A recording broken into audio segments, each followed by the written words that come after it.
Mis queridos hermanos, Dios los bendiga grandemente. Gracias a Dios que me da la oportunidad de poder dirigirme a ustedes a través de estos medios que nos facilitan la comunicación, nos facilitan el estudio de la palabra de nuestro Dios. Espero, hermanos, de antemano que cada uno de ustedes se encuentre bien, que tengan lo necesario, tanto física, económica como espiritualmente, para que podamos seguir adelante. Ya estamos cerrando, hermanos, este año 2020. Tantas pruebas, tantas cosas que hemos vivido, y bueno, qué mejor manera, hermanos, de ir concluyendo, de ir cerrando este año que meditando y aprendiendo cada vez más de la palabra de nuestro Dios. En esta ocasión, hermanos, continuaremos con el estudio de Efesios. Ya estamos en el capítulo 4, estaremos viendo de los versículos del 11 en adelante. En lo personal, unos versículos que a mí me gustan mucho, y desde que los he leído se me hacen interesantes, hermanos, muy interesantes, porque tienen un gran contenido, hablando acerca de la obra que hace nuestro Señor Jesucristo. Pablo, hermanos, cuando escribe para los hermanos de Éfeso, ya en este capítulo 4 que estamos viendo, está hablando de la parte práctica del cristianismo práctico ya para nosotros. Habló acerca de la unidad. Habló Pablo acerca de que nosotros debemos mantener esa unidad. Habló también, hermanos, acerca de todo eso que nosotros debemos de mantener, y habló de la obra de nuestro Señor Jesucristo. Precisamente así es como inicia el verso número 11, que es donde estaremos llevando la continuidad. Efesios 4:11 dice: y él mismo constituyó a unos apóstoles, a otros profetas, a otros evangelistas, a otros pastores y maestros. Fíjense, hermanos, cómo está hablando aquí Pablo, mencionando en este verso. Había hablado acerca de que fue Cristo el que dio los dones a los hombres, y habló, hermanos, acerca de el sacrificio que hace nuestro Señor Jesucristo, de la obra que hace. Me gusta cuando el apóstol Pablo dice en el verso anterior: el que descendió es el mismo que también subió por encima de los cielos, de todos los cielos, para llenarlo todo. Hablando de la superioridad, hablando de la supremacía que tiene nuestro Señor Jesucristo, con ese poder, con esa autoridad que Él tiene. El mismo Señor, pues vemos lo que hace, ¿verdad? Y Pablo lo deja de una manera muy clara aquí. Y Él mismo, hablando de la obra de Cristo, fue voluntad de Cristo. ¿Qué fue lo que hizo Cristo? Constituyó a unos hombres apóstoles, a otros profetas, a otros evangelistas y a otros pastores y maestros. Hay que reconocer, hermanos, que este listado de hombres que están aquí, de funciones que hay dentro de la iglesia, fueron instrumentos que Dios eligió, que el mismo Señor Jesucristo tomó por su propia voluntad, hermanos, para cumplir el propósito de la iglesia aquí en la tierra. Entonces, hermanos, fíjense, al hablar acerca de los apóstoles, podemos entender, hermanos, de una manera muy clara, muy simple. La función de los apóstoles, hermanos, era dar a conocer el testimonio como testigos oculares de la resurrección de Cristo, que es lo que nos habla la Escritura ya en Hechos 1:22, y es una parte bien importante, porque el mundo religioso hoy presenta apóstoles y lo presentan en el sentido literal del significado, de acuerdo a los diccionarios bíblicos que hay. Y sí, el apóstol es un enviado. Eso es lo que significa la palabra apóstol. Pero para ser apóstol había que cumplir ciertos requisitos. Uno de ellos es ser testigos oculares de la resurrección del Señor. Así es como eligen en este caso a Matías, después de que Judas ya se toma su propio camino, como dice la Escritura. Eligieron a Matías. Dice: de los hombres que están con nosotros necesitamos alguien que haya sido testigo ocular de la muerte y de la resurrección del Señor Jesucristo, que nos haya acompañado, que haya conocido el ministerio del Señor desde su inicio hasta el final. Y de todos los que estaban en aquel momento, solamente 2. Ya después el Señor pues llama a Saulo de Tarso, ¿verdad? que también fue pues prácticamente un testigo ocular de todas las cosas que ocurrieron, porque él perseguía a sobremanera el camino, que ese es nuestro Señor Jesucristo. Entonces esos apóstoles, hermanos, revelaron la voluntad de Dios por inspiración divina y confirmaron la palabra que ellos predicaban realizando milagros. Recuerden que a los apóstoles fue hecha la promesa del Padre, el Espíritu Santo, ese Espíritu que operó en ellos trayendo un gran poder para poder hacer sanaciones, resurrecciones y pues bueno, tantas cosas que hicieron los apóstoles. No era el propósito de levantarse el cuello y decir, yo soy apóstol, sino de confirmar la palabra que ellos estaban predicando. Entonces, hermanos, aquí tenemos la obra del Señor, y Él mismo, ¿qué hizo? Constituyó a unos apóstoles. Ya vimos aquí quiénes son los apóstoles. A otros los constituyó como profetas. Estos eran, hermanos, varones cristianos divinamente inspirados que revelaron a la iglesia la voluntad de Dios en aquellos días antes de que hubiese suficientes registros escritos, lo que hoy podemos llamar el compendio, la compilación de libros o cartas del Nuevo Testamento, bajo la cual se rige la iglesia del Señor Jesucristo, la iglesia nuevo testamentaria. Y hermanos, todo eso se estaba escribiendo apenas. Fue Pablo que estaba escribiendo ahí para los Efesios, los Colosenses. Fue Pedro quien escribe ahí su primera, segunda carta. Fue Juan quien escribe sus cartas también, el Apocalipsis y bueno, los evangelios narrados por Marcos, Lucas, Juan, Mateo. Hermanos, todo eso se estaba compilando apenas. ¿Y cómo podían ellos saber o dar a conocer la voluntad? Aunque esas cartas eran entregadas a las congregaciones locales y se podían compartir con las demás iglesias del Señor, había profetas, había quienes hablaban, quienes revelaban la voluntad de nuestro Dios. Y pues aquí les quiero mencionar un ejemplo. Encontramos en Hechos 21, del verso 10 en adelante, dice: y permaneciendo nosotros allí algunos días, descendió de Judea un profeta llamado Agabo. Y dice el verso 11, quien viniendo a vernos tomó el cinto de Pablo y atándose los pies y las manos dijo: eso dice el Espíritu Santo, así atarán los judíos en Jerusalén al varón de quien es este cinto, y le entregarán en manos de los gentiles. Aquí pues sabemos, ¿verdad?, de la respuesta que da Pablo ante esta profecía que lanza Agabo. No fue porque a Agabo se le haya ocurrido a decir esas palabras, sino que pues Agabo, de una manera divina, de una manera especial que Dios le reveló. De qué manera no lo sabemos, simplemente sabemos que Agabo llegó profetizando, era un profeta. Dice: ¿de quién es este cinto? Bueno, dice, toma el cinto de Pablo y se amarra a él y dice: así van a atar al dueño de ese cinto. Y dice Pablo: bueno, yo no estoy dispuesto solamente a ser entregado, sino dispuesto hasta ir a la muerte por causa del Señor. Entonces, hermanos, podemos ver aquí la obra de los apóstoles, podemos ver la obra de los profetas, y esto, hermanos, es algo que vino a dar el cimiento estable para la iglesia del primer siglo. Es algo que vino a dar la base sólida para que pudiera crecer la iglesia del primer siglo, la iglesia a la cual hoy pertenecemos, ¿verdad? La iglesia de Cristo. Y pues hablar de los evangelistas, hermanos, una labor especial, una labor muy desgastante en todos los sentidos. Los evangelistas, hermanos, eran conocidos por ser portadores de buenas nuevas. Estos hombres viajaban, hermanos, literalmente de una comunidad a otra, hablándole a los perdidos lo que Dios había realizado por ellos en el Calvario a través de nuestro Señor Jesucristo. Y pues bueno, podemos entender, hermanos, como evangelistas, tenemos que entender lo que dice aquí en Hechos 8, en el verso número 4 y 5. Dice: pero los que fueron esparcidos, está hablando de la persecución que se da por motivo de Esteban, se iban por todas partes anunciando el evangelio.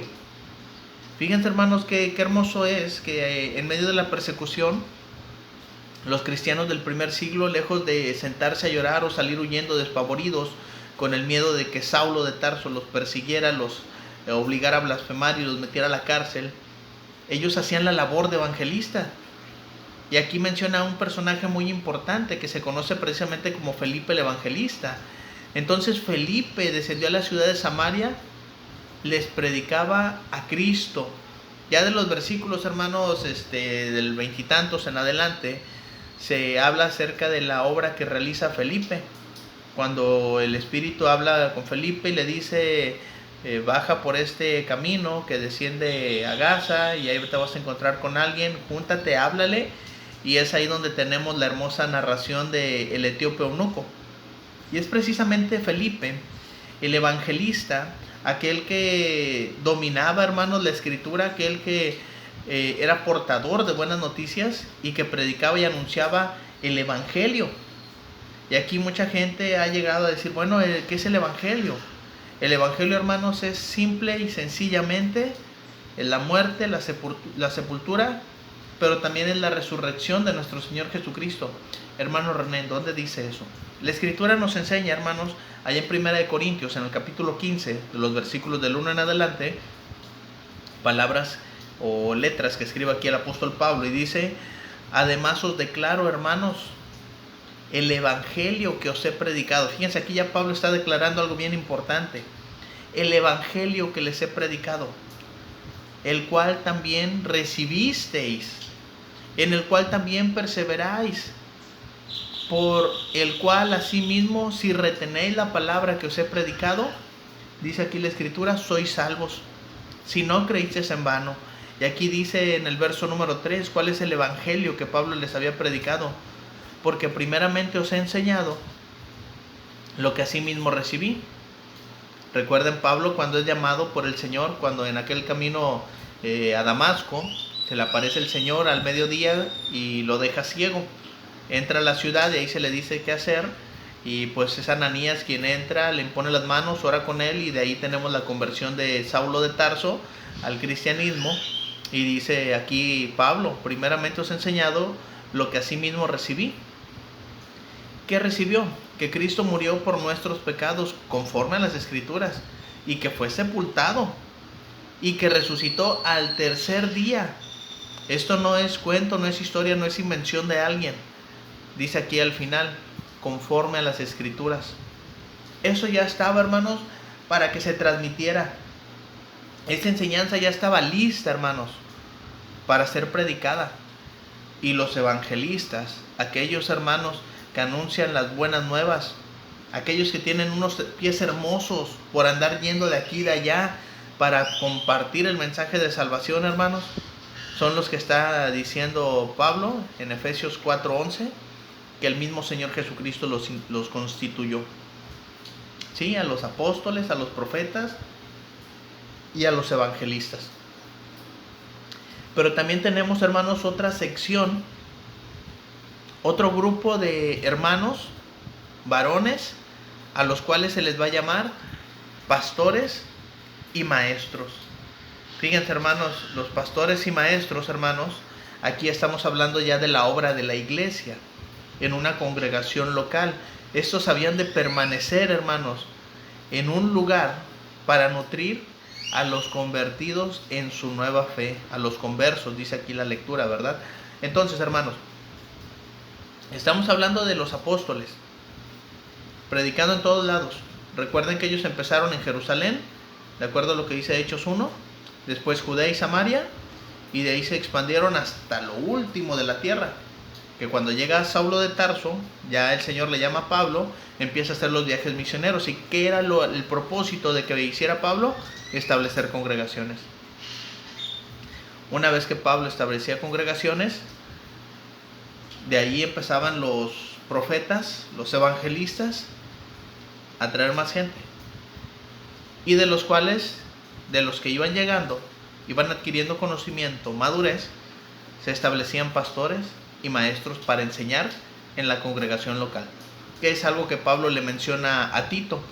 Cuando llega ya a la isla de Creta, Tito llega con la gran responsabilidad dentro de los cretenses, como mismo Pablo lo escribe, refiriéndose a los cretenses, dice siempre mentirosos, glotones, ociosos, malas bestias. Dice, de esto su propio profeta fue el que refirió todo esto, dice, y el testimonio es verdadero. Dentro de ese grupo de personas, Tito tenía que sacar pastores.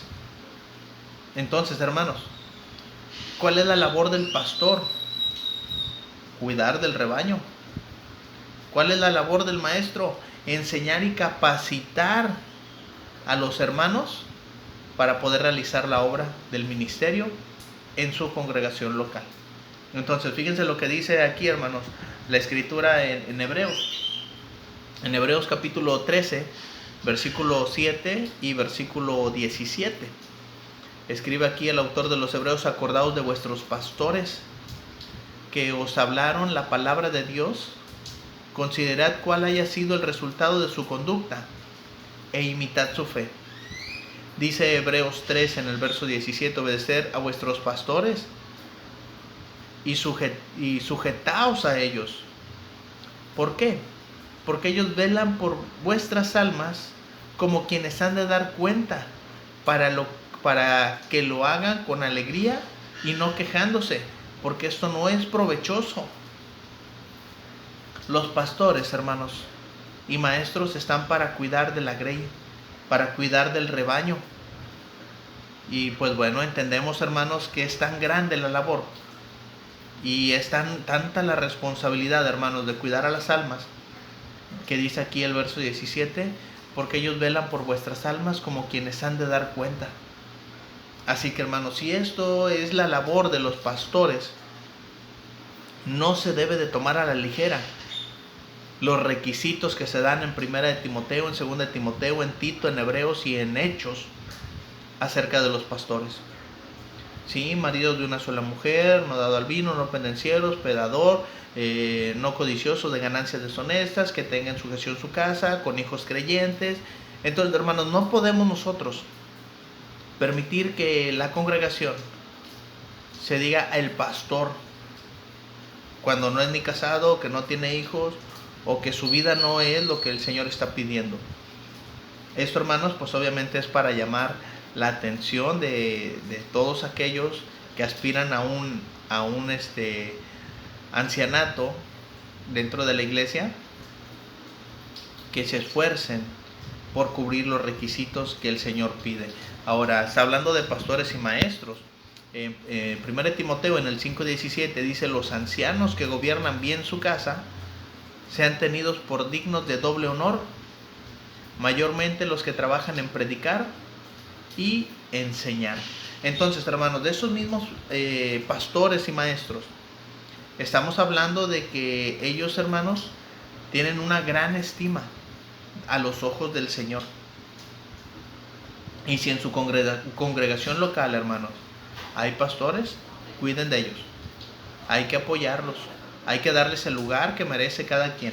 Porque todo esto, hermanos, fue el Señor quien los instituyó, quien los constituyó para que ellos pudieran cuidar de la iglesia, haciendo la labor de cuidar a los miembros de las congregaciones.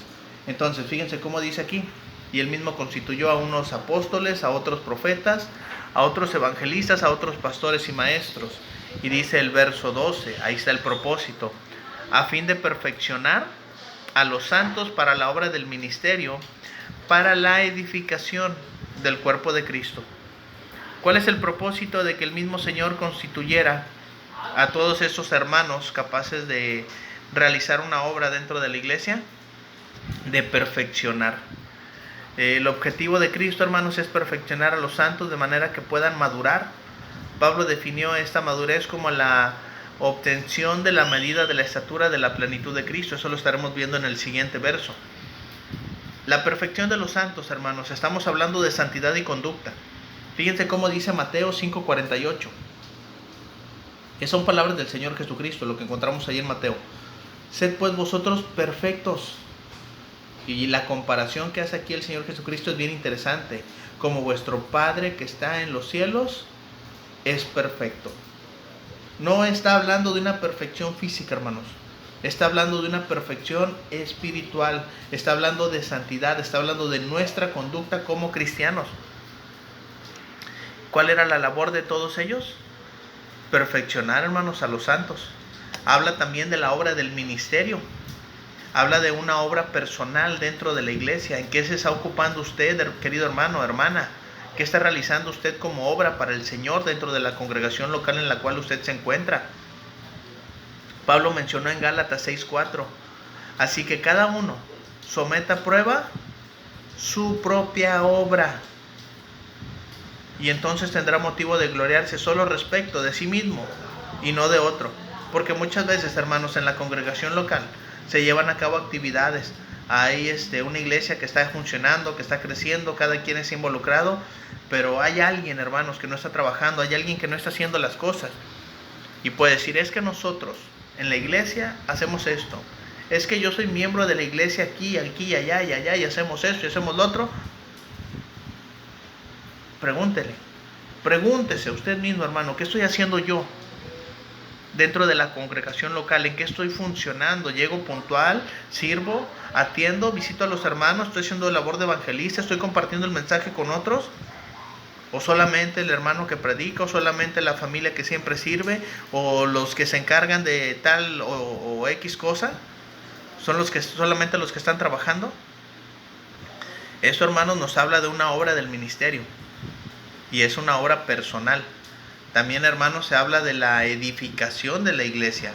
Y esto, pues sin duda alguna, hermanos, viene a darnos a nosotros crecimiento y madurez. La palabra edificar es ir construyendo.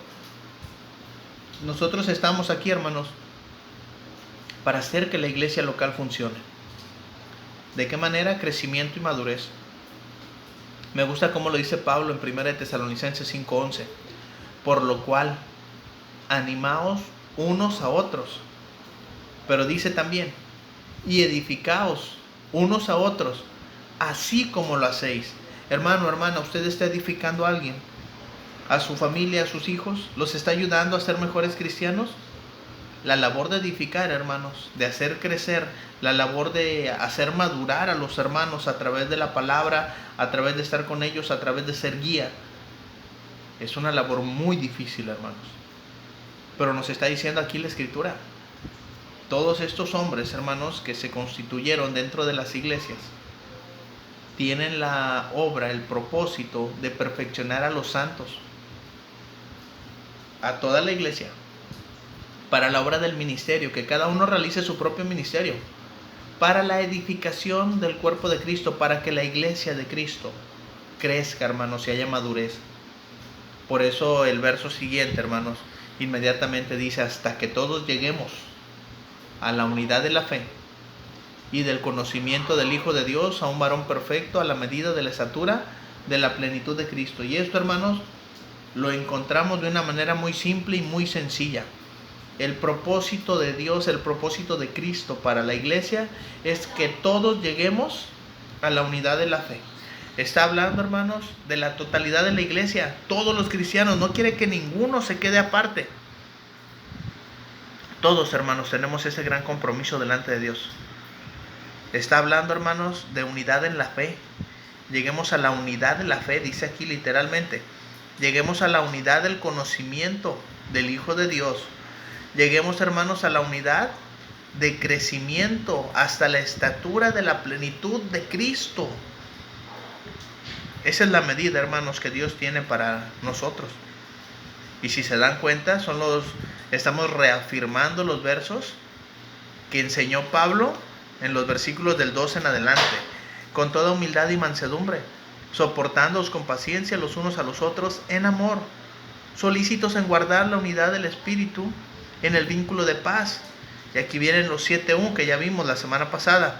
Un cuerpo, un espíritu, como fuiste también llamados, una misma esperanza de vuestra vocación, un Señor, una fe, un bautismo y un Dios y Padre de todos, el cual es sobre todos y por todos y en todos. Estamos creciendo, hermanos. Hay crecimiento en nuestra vida espiritual.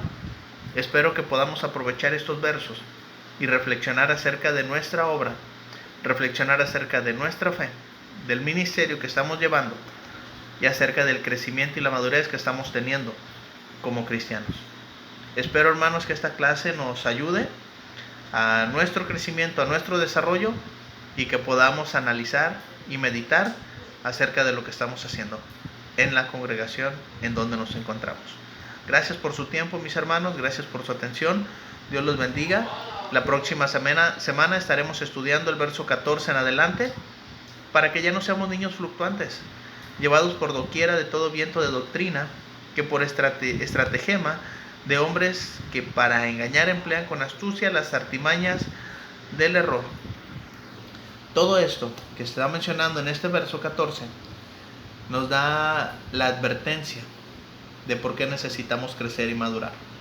Eso lo estaremos viendo la próxima semana. Gracias por su tiempo, gracias por su atención.